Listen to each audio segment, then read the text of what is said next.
What's good, YouTube? It's your boy, Blue Blood Sports TV, back at y'all with another one. So, we got some interesting news coming from the PBC, Premier Boxing Champions, as it's being reported that the biggest holdup for them, the issue that prevented the mega undisputed showdown between their fighter, undefeated IBF super middleweight world champion superstar boxer Caleb Sweethand Plant, and 4-division world champion Mexican superstar boxer who is the super middleweight unified world champion. He holds the WBC, WBA, WBO, Ring Magazine super middleweight world title, Saul Canelo Alvarez. Canelo Alvarez, 56 wins, 1 loss, 2 draws, 38 big wins by way of knockout. Canelo Alvarez is 31 years of age, stands at 5'8" with a 70-inch arm reach. Okay, Canelo Alvarez is looking to secure all the belts at 168. Okay, he's looking to become the first undisputed super middleweight world champion in the history of sports of boxing, and it's historic 2 times over, because if he was to fight and beat Caleb Plant on their scheduled date or target date of September 18th, Canelo Alvarez will also become the first Mexican-born fighter to hold all 4 major sanction bodies in one division. So, with that said, the holdup seems pretty simple. Okay, on the side of Caleb Plant, 21 wins, no losses, no draws, 12 wins by way of knockout, 29 years of age, stands at 6'1" with a 74-inch arm reach. The PBC, according to reports, are stating that they just simply were unwilling to waver on the fact that Canelo Alvarez, he wants to have one way, he wants everything to be one-sided in negotiations. Now that he's given Caleb Plant $10 million that he was asking for, Canelo Alvarez is going above and beyond to make ridiculous demands.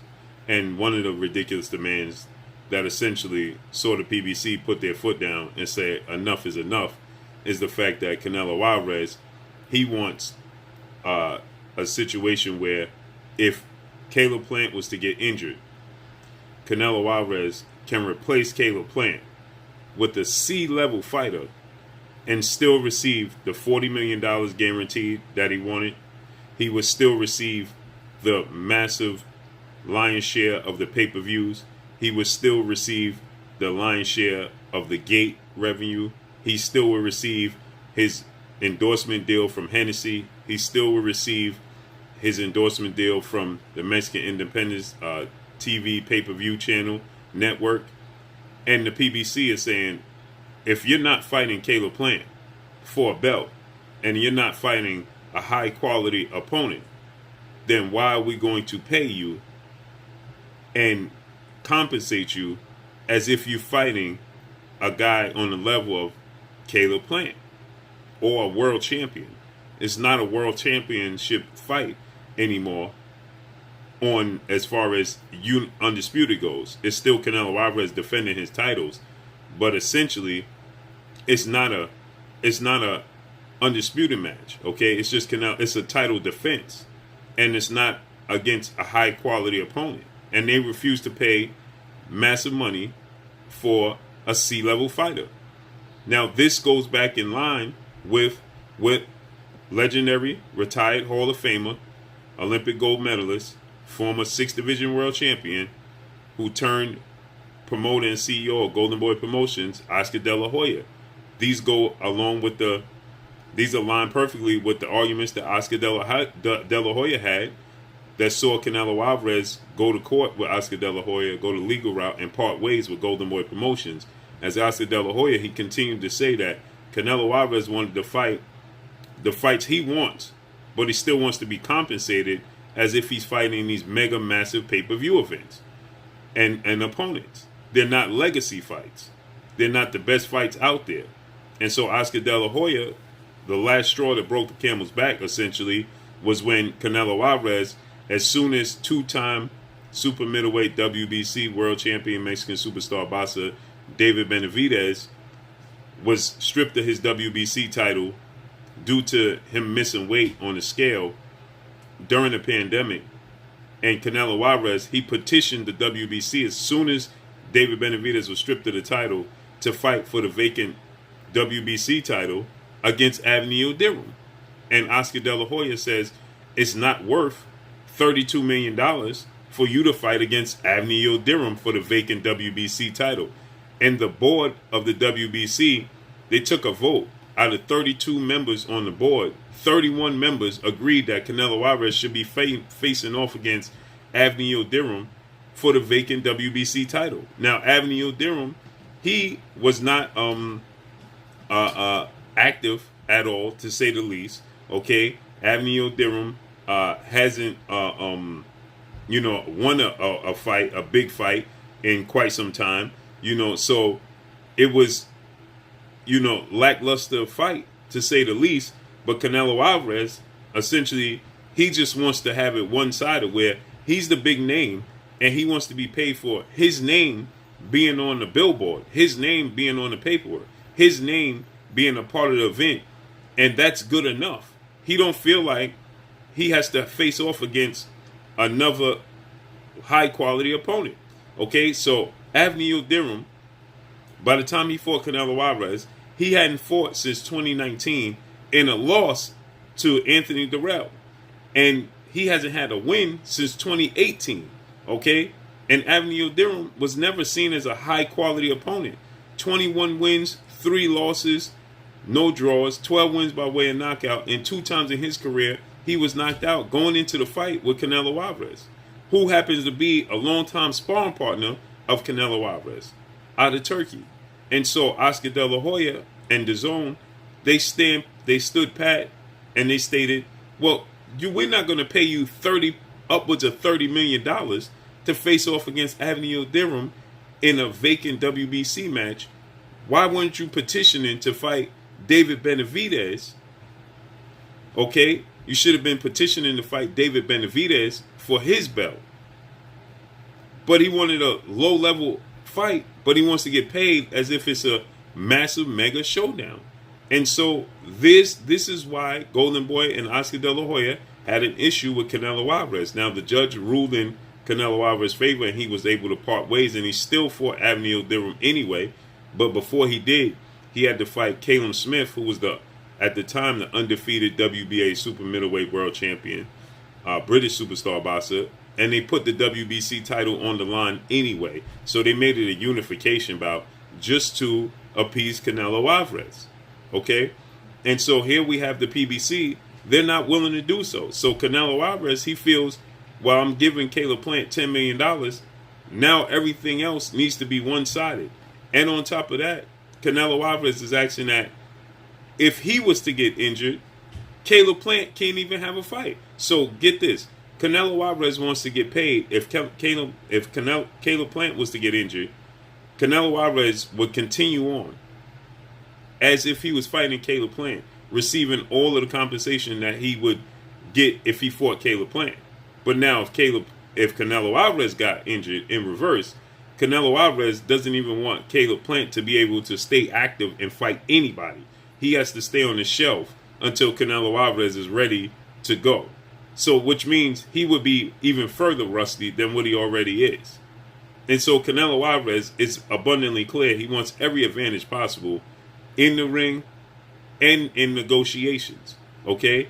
And so the PBC, they put their foot down and they said, listen, now we'll just go elsewhere. We're not going to play these games with Canelo Alvarez. Okay? And again, this aligns perfectly with what Oscar De La Hoya was stating, that Canelo Alvarez doesn't want to fight the best opposition. He just wants to get paid and fight whomever he so chooses, and that being considered a good fight simply because his name is on the contract and his name is on the billboard. His name is on the promotional. That's enough. Never mind who he's fighting. So it seems as if, to me, Canelo Alvarez, he feels he's far and above the sport of boxing. That there is no B side, okay? There's not a C side. There's not an A side. There's just him. So it doesn't matter who he puts on the opposite side of him. He should get $40 million, regardless if it's a C, D, B, regardless of what level of opponent it is. And it doesn't work that way, okay?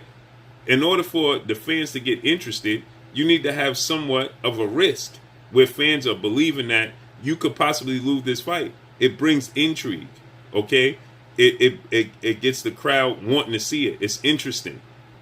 And Canelo Alvarez, he wants fights where he's pretty much the favorite, and he still wants to be paid as if this is a 50-50 fight or a risky fight, or if it's a championship fight, when it's Canelo Alvarez versus a C-level fighter. So I'm glad in the sense that I wanted this fight September 18th. I wanted to see Undisputed Showdown. Not to mention Canelo Alvarez, he wanted to choose the ring size. He wants to choose everything in his advantage. But the PBC said, there's no way we're going to compensate you and pay you as if you're fighting an A-level Undisputed Showdown and you could possibly be fighting a D-level opponent. Because you best believe, should Caleb Plant get injured. And see, Caleb Plant, he has a history of injuries. That's why Canelo Alvarez, he wants this stipulation in the contract, because he knows Caleb Plant, he has a history of injuries. So there's a strong possibility Caleb Plant, he could very well get injured. He was injured in his last fight. He was injured right before he went in the fight with Uskatiki. He's been inactive at times. Okay? And so Canelo Alvarez, business-wise, is saying, I could capitalize if he gets injured. But the PBC is saying, that's not going to happen, because you got to remember, Canelo Alvarez is also going to be very vocal about who the opponent is. See, the PBC is not just going to be able to say, well, we want it to be Jamal Charlo, undefeated 2-division world champion who's the WBC reigning middleweight world champion. Or they're not going to be allowed to say, okay, we're going to replace Caleb Plant with David Benavidez, because he won't accept that. Okay, we're not going to be able to replace Caleb Plant with somebody that's a risk for Canelo Alvarez. And so Canelo Alvarez, he's going to be vocal, and he's going to be active in choosing who the opponent is. And the PBC said, that's not happening. Those diva ways will not fly with us. So let's see how everything unfolds moving forward. It looks like already Canelo Alvarez, where we have somebody already conceding to him already, in Dimitri Bivol, who's the WBA light heavyweight undefeated world champion. And Dimitri Bivol, immediately upon hearing that he could be the replacement for Caleb Plant, he's already saying, which weight am I going to be fighting at? We need to know now. So you already conceding a weight where you fight at 175 and saying that we'll come down to 168. Again, catering to Canelo Alvarez. When you're 175 undefeated pound world champion, why would you look to concede to Canelo Alvarez to come down to 168? This is the ways that Canelo Alvarez likes to operate. So let's see how everything unfolds and plays out moving forward.